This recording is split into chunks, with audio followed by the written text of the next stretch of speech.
ಓಂ ಶ್ರೀ ಗುರುಭ್ಯೋ ನಮಃ. ಎಲ್ಲರಿಗೂ ನಮಸ್ಕಾರ. ನಾನು ನಿಮ್ಮ ಕುಮಾರ್ ಅಸ್ಟ್ರಾಲಜರ್ ಮಾತಾಡೋದು. ಬನ್ನಿ ವೀಕ್ಷಕ ಬಂಧುಗಳೇ, ನಾನು ನಿಮಗೆ ಇವತ್ತು ಕುಂಭ ಲಗ್ನದ ಬಗ್ಗೆ ತಿಳಿಸ್ತಾ ಇದ್ದೀನಿ. ಕುಂಭ ಲಗ್ನದಲ್ಲಿ ಯಾವ ಗ್ರಹ ಶುಭ ಫಲವನ್ನು ಮತ್ತು ಯಾವ ಗ್ರಹ ಅಶುಭ ಫಲವನ್ನು ನೀಡ್ತದಂತ ಸಂಕ್ಷಿಪ್ತವಾದ ಮಾಹಿತಿ ನೀಡ್ತಾ ಇದ್ದೀನಿ. ಇದು ಕುಂಭ ಲಗ್ನ ಕಾಲಪುರುಷ ತತ್ವದಲ್ಲಿ ಏಕಾದಶವನ್ನು ಅಂದರೆ 11ನೇ ಮನೆಯನ್ನು ಹೊಂದಿರುವಂಥ ಮನೆ ಆಗ್ತದೆ. ಈ ಕುಂಭ ಲಗ್ನಕ್ಕೆ ಶನಿ ಗ್ರಹ ಅಧಿಪತಿ ಆಗಿ ಬರ್ತಾನೆ. ಕುಂಭ ಲಗ್ನ ಒಬ್ಬ ವ್ಯಕ್ತಿ ಭುಜದ ಮೇಲೆ ಕುಂಭವನ್ನು ಅಥವಾ ನೀರಿನ ಕೊಡವನ್ನು ಹೊತ್ತಿರುವಂಥ ಚಿಹ್ನೆ ಹೊಂದಿರುವಂಥ ರಾಶಿ ಆಗ್ತದೆ. ಇದು ಕಾಲಪುರುಷ ತತ್ವದಲ್ಲಿ ಏಕಾದಶಿ ಲಾಭದ ಮನೆ ಆಗಿರ್ತದೆ. ಈ ಲಗ್ನದಲ್ಲಿ ಶನಿ ಗ್ರಹ ಸ್ಥಿತನಾಗಬಹುದು. ಲಗ್ನಾಧಿಪತಿಯಾದಂಥ ಶನಿ ಗ್ರಹ ಸ್ಥಿತನಾಗಬಹುದು. ಶುಭ ಫಲವನ್ನು ನೀಡ್ತಾನೆ. ನಾವೇ ಹೇಳ್ತೇವೆ ಎಲ್ಲದಕ್ಕೂ ಗ್ರಹ ನೈಸರ್ಗಿಕ ಪಾಪಿ ಆಗಲಿ ಅಥವಾ ಶುಭವಾಗಲಿ ಲಗ್ನಾಧಿಪತಿಯಾಗಿ ಬಂದಾಗ ಅವನು ಶುಭ ಫಲವನ್ನೇ ನೀಡ್ತಾನೆ ಅಂತ ನಾವು ಹೇಳ್ತೇವೆ. ಹಂಗೆ ಲಗ್ನಾಧಿಪತಿ ಲಗ್ನದಲ್ಲಿ ಇರುವುದು ಒಳ್ಳೆಯದು, ಶುಭ ಫಲವನ್ನು ನೀಡ್ತಾನೆ. ಅವನ ದೇಹಕ್ಕೆ ಒಳ್ಳೆಯ ಪುಷ್ಟಿ ನೀಡ್ತಾನೆ, ದೇಹ ದಾಡಿದೊಳಗೆ ಒಳ್ಳೆಯ ಸುಂದರವಾದ ಮೈಕಟ್ಟು ನೀಡ್ತಾನೆ. ಆದರೆ ಲಗ್ನದ ಸ್ಥಿತವಾದಾಗ ಅವನ ದೃಷ್ಟಿಗಳು ಅಶುಭ ಫಲವನ್ನು ನೀಡ್ತಾವ. ಅದನ್ನು ನಾವು ತುಂಬ ಗಮನದಲ್ಲಿಟ್ಟುಕೊಂಡು ನೋಡಬೇಕು. ಹೆಂಗಂದ್ರೆ ಲಗ್ನದೊಳಗೆ ಸ್ಥಿತವಾಗಿರುವಂತಹ ಶನಿಗ್ರಹ ಸಪ್ತಮವನ್ನು ನೋಡುವುದರಿಂದ, ಸಿಂಹ ರಾಶಿಯನ್ನು ನೋಡುವುದರಿಂದ ಅಲ್ಲಿ ಶುಭ ಫಲವನ್ನು ನೀಡುವುದಿಲ್ಲ. ವೈವಾಹಿಕ ಜೀವನದಾಗ ತೊಂದರೆ ನೀಡ್ತಾನೆ. ಡೈವರ್ಸ್ ಅಂತಹ ಕೆಟ್ಟ ಯೋಗಗಳನ್ನು ನೀಡುವಂತಹ ಫಲವನ್ನು ಶನಿಗ್ರಹ ಇಲ್ಲಿ ಮಾಡ್ತಾನೆ. ಆದ ಕಾರಣ ಕುಂಭ ಲಗ್ನದಲ್ಲಿ ಶನಿಗ್ರಹ ಇರುವುದಷ್ಟು ಒಳ್ಳೆಯದಲ್ಲ. ಅವನು ಬೇಕಾದರೆ ತೃತೀಯ ಸ್ಥಾನವಾದಂತಹ ಮೇಷದೊಳಗೂ ಇದ್ದು ನೀಚ ಭಂಗನಾಗಿರಬಹುದು, ಇಲ್ಲ ಲಾಭ ಸ್ಥಾನದಲ್ಲಿ ತುಲಾರಾಶಿ ಒಳಗಿರಬಹುದು. ಈ ರೀತಿ ಇದ್ದಾಗ ರಾಜಯೋಗ ನೀಡ್ತಾನೆ. ಲಗ್ನದಲ್ಲಿ ಶನಿಗ್ರಹ ಪಾಪಿಗ್ರಹ ನೈಸರ್ಗಿಕವಾದಂಥ ಪಾಪಿಗ್ರಹ ಸ್ಥಿತವಾದಂದ್ರೆ ಅರ್ಧ ಶುಭ ಮತ್ತು ಅರ್ಧ ಅಶುಭ ಫಲವನ್ನು ನೀಡ್ತಾನೆ. ಆಲಸ್ಯ ಆಗಿರ್ತಾನೆ, ಏನು ಹೇರೋ ನೆಗ್ಲೆಕ್ಟ್ ಮಾಡುವಂಥ ವ್ಯಕ್ತಿಗಿರ್ತಾನೆ. ಈ ರೀತಿಯಾದಂಥ ಯೋಗಗಳು ಈ ಲಗ್ನಕ್ಕಿರ್ತವಾದ ಕಾರಣ ಶನಿಗ್ರಹ ಇಲ್ಲಿರುವಷ್ಟು ಸೂಕ್ತವಲ್ಲ. ಇನ್ನು ಈ ಲಗ್ನಕ್ಕೆ ದ್ವಿತೀಯಾಧಿಪತಿ ಮತ್ತು ಲಾಭಾಧಿಪತಿಯಾದಂತಹ ಗುರುಗ್ರಹ ಸ್ಥಿತನಾಗಬಹುದು. ಇಲ್ಲಿ ಅತ್ಯಂತ ಶ್ರೇಷ್ಠ ಫಲ ಅವಶ್ಯವೇ ಹೇಳ್ತಾರೆ. ಯಾಕಂದ್ರೆ ಸಪ್ತಮವಾದಂತಹ ಮಿತ್ರಗ್ರಹವಾದಂಥ ಮನೆ ಸಿಂಹವನ್ನು ನೋಡ್ತಾನೆ, ಪಂಚಮ ಸ್ಥಾನವನ್ನು ನೋಡ್ತಾನೆ, ಭಾಗ್ಯಸ್ಥಾನವನ್ನು ನೋಡ್ತಾನೆ. ಆದ ಕಾರಣ ಇಲ್ಲಿ ಗುರುಗ್ರಹ ಸ್ಥಿತವಾಗುವುದರಿಂದ ಶ್ರೇಷ್ಠ ಫಲವನ್ನು ಅವಶ್ಯವಾಗಿ ನೀಡ್ತಾನೆ. ಇಲ್ಲಿ ಗುರುಗ್ರಹ ಸ್ಥಿತನಾಗಬಹುದು ಮತ್ತು ದಿಗ್ಬಲಿಯಾಗಿರುವಂಥ ಈ ಗುರು ಹಾಗೂ ಗುರುಗ್ರಹ ಇಲ್ಲಿ ಸ್ಥಿತನಾದಪ್ಪ ಅಂದ್ರೆ ತಂದೆಯ ಕಾರಕ 9ನೇ ಮನೆ ನೋಡುವುದರಿಂದ ತಂದೆಯ ಕಾರಕಗಳನ್ನು ಅತ್ಯಂತ ಶ್ರೇಷ್ಠವಾಗಿ ಕೊಡ್ತಾನೆ. ಆದ ಕಾರಣ ಗುರುಗ್ರಹ ಇಲ್ಲಿ ಸ್ಥಿತನಾಗಬಹುದು. ಅವನ ವಿದ್ಯಾಭ್ಯಾಸ ಚೆನ್ನಾಗಿರ್ತದೆ, ಅವನ ವೈವಾಹಿಕ ಜೀವನ ಚೆನ್ನಾಗಿರ್ತದೆ. ಈ ರೀತಿಯಾದಂಥ ಶುಭ ಫಲ ಗುರು ನೀಡುವುದರಿಂದ ಈ ಲಗ್ನದಲ್ಲಿ ಗುರುಗ್ರಹ ಸ್ಥಿತನಾಗಬಹುದು. ದ್ವಿತೀಯಾಧಿಪತಿ ಮಾರಕನಾದರೂ ತೊಂದರೆ ಇಲ್ಲ, ಗುರು ಲಗ್ನದಲ್ಲಿ ಸ್ಥಿತನಾಗುವುದು ಒಳ್ಳೆಯದು, ಶುಭ ಫಲ. ಇನ್ನು ಈ ಲಗ್ನಕ್ಕೆ ತೃತೀಯಾಧಿಪತಿ ಮತ್ತು ದಶಮಾಧಿಪತಿ ಆದಂತಹ ಕುಜಗ್ರಹ ಇರುವುದು ಒಳ್ಳೆಯದಲ್ಲ. ಯಾಕಂದ್ರೆ ಮೊದಲೇ ಇವನು ಶತ್ರುಕ್ಷೇತ್ರವಾಗಿರುವಂತಹ ಮನೆ ಆಗಿರ್ತದೆ ಕುಜಗ್ರಹನಿಗೆ. ಅದರಲ್ಲೇನಾದರೂ ಇಲ್ಲಿ ಕುಜಗ್ರಹ ಸ್ಥಿತನಾಗಿ ಅಕಸ್ಮಾತ್ ಇಲ್ಲಿ ಶನಿಗ್ರಹ ದೃಷ್ಟಿ ಏನಾದರೂ ತೊಗೊಂಡಿದ್ದಪ್ಪ ಅಂದರೆ ಇನ್ನೂ ಹಾಳಾಗಿ ಹೋಗ್ಬಿಡ್ತದೆ ಜಾತಕ.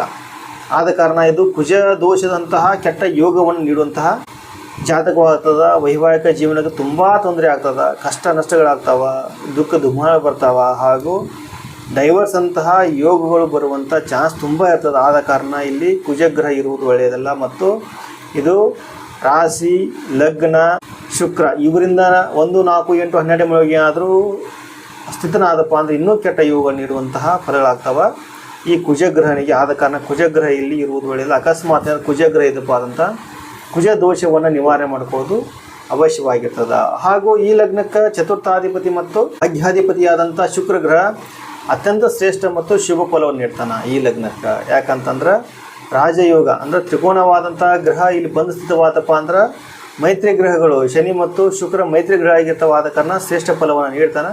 ಇಲ್ಲಿ ಯಾವುದೇ ರೀತಿ ಅಶುಭತ್ವವನ್ನು ಶುಕ್ರ ಗ್ರಹ ಹೊಂದುವುದಿಲ್ಲ. ಆದರೆ ವಿಲಾಸಿ ಜೀವನ, ಅತ್ಯಂತ ವಿಲಾಸಿ ಜೀವನವನ್ನು ಅನುಭವಿಸ್ತಾನೆ. ಯಾಕಂದರೆ ಇಲ್ಲಿ ಶುಕ್ರ ಗ್ರಹ ಉಚ್ಚ ಸ್ಥಾನಕ್ಕೆ ಹತ್ತಿರವಾಗಿರ್ತಾನೆ.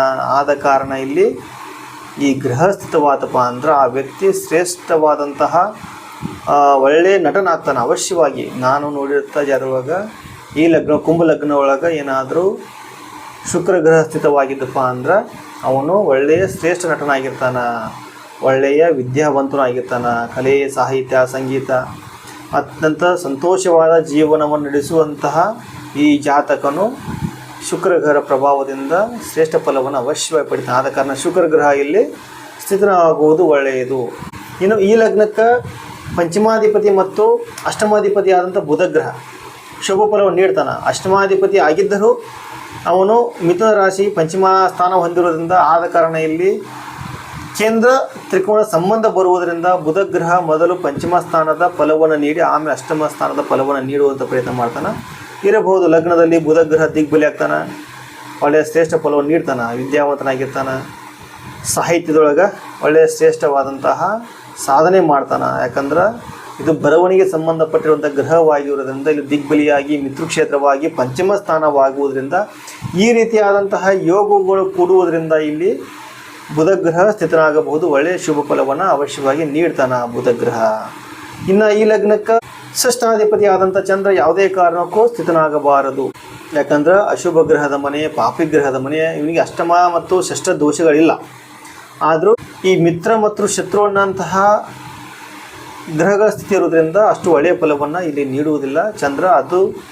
ಅದರ ಜೊತೆ ಏನಾದರೂ ರವಿ ಗ್ರಹ ಸೇರಿ ಅಥವಾ 3 ಗ್ರಹಗಳು ಸೇರಿದ್ದು ಅಂತಂದ್ರೆ ಇನ್ನೂ ಅಶುಭ ಫಲವನ್ನು ಆದ ಕಾರಣ ಇಲ್ಲಿ ಚಂದ್ರಗ್ರಹ ಸ್ವಲ್ಪ ಪ್ರಮಾಣದ ಶುಭ ಫಲವನ್ನು ನೀಡಿ ಉಳಿದ ಪ್ರಮಾಣ ಅಶುಭ ಫಲ ನೀಡುವ ಕಾರಣ ಇಲ್ಲಿ ಚಂದ್ರ ಅಷ್ಟು ಒಳ್ಳೆಯವನಲ್ಲ. ಆದರೆ ಶುಭ ಗ್ರಹ ಸಂಬಂಧ ಬಂದ್ರೆ ಸ್ಥಿತನಾಗಬಹುದು. ಇಲ್ಲಿ ಬುಧ ಗ್ರಹ ಸಂಬಂಧ ಬರ್ಬೋದು, ಅಥವಾ ಶುಕ್ರ ಗ್ರಹ ಸಂಬಂಧ ಬರ್ಬೋದು, ಗುರು ಗ್ರಹ ಸಂಬಂಧ, ಈ ರೀತಿ ಗ್ರಹಗಳ ಶುಭ ಗ್ರಹ ಸಂಬಂಧ ಬಂತಂದ್ರೆ ಕುಜ ಗ್ರಹ ಬಲಿಷ್ಠನಾಗ್ತದೆ. ಹುಣ್ಣಿಮೆ ಚಂದ್ರನಾಗಿದ್ದರೂ ಒಳ್ಳೆಯದು. ಈ ರೀತಿಯಾಗಿರುವಂಥ ಯೋಗದೊಳಗೆ ಚಂದ್ರ ಇದ್ದಪ್ಪ ಅಂದ್ರೆ ಸ್ಥಿತನಾಗಬಹುದು. ಇನ್ನು ಈ ಲಗ್ನಕ್ಕೆ ಸಪ್ತಮಾಧಿಪತಿ ಆದಂತಹ ರವಿ ಗ್ರಹನೂ ಇಲ್ಲಿ ಶುಭ ಫಲವಿಲ್ಲ. ಯಾಕಂದ್ರೆ ಇದು ಶತ್ರುಕ್ಷೇತ್ರವಾಗುವುದು. ರವಿ ವೀಕ್ ಆಗ್ತಾನೆ, ಬಲಹೀನನಾಗ್ತಾನೆ. ಆದ ಕಾರಣ ಇಲ್ಲಿ ರವಿ ಗ್ರಹ ಸ್ಥಿತನಾಗುವುದು ಅಷ್ಟು ಒಳ್ಳೆಯದಲ್ಲ. ಆದ ಕಾರಣ ರವಿ ಗ್ರಹ ಇಲ್ಲಿ ಸ್ಥಿತನಾಗುವುದು ಒಳ್ಳೆಯದಲ್ಲ. ಇಲ್ಲಿ ಒಂದು 50% ಸಪ್ತಮ ಸ್ಥಾನ ನೋಡೋದ್ರಿಂದ ಅವನ ಮನೆಯವನು ಬಲವಾಗುವುದರಿಂದ ಸ್ವಲ್ಪ ಪ್ರಮಾಣದಲ್ಲಿ ಶುಭ ಫಲವನ್ನು ನೀಡ್ತಾನೆ ಅಷ್ಟೇ. ಅಂದ್ಬಿಟ್ರೆ ಅಂಥ ಒಳ್ಳೆಯ ಯೋಗ ಇಲ್ಲಿ ಸಿಗುವುದಿಲ್ಲ ಈ ಕುಂಭಲಗ್ನಕ್ಕೆ ರವಿ ಗ್ರಹದಿಂದ.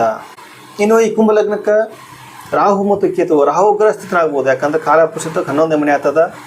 ರಾಹು ಅತಿ ಯೋಗಿ ಆಗ್ತಾನೆ. 11ನೇ ಮನೆ ಅವ್ನಿಗೆ ಒಳ್ಳೆಯ ಮನೆಗೆ ಇರ್ತದೆ, ಲಗ್ನ ಆಗ್ತದೆ. ಕಾಲಪುರುಷತ್ವ 11 ಮನೆಯೂ ಆಗ್ತದೆ.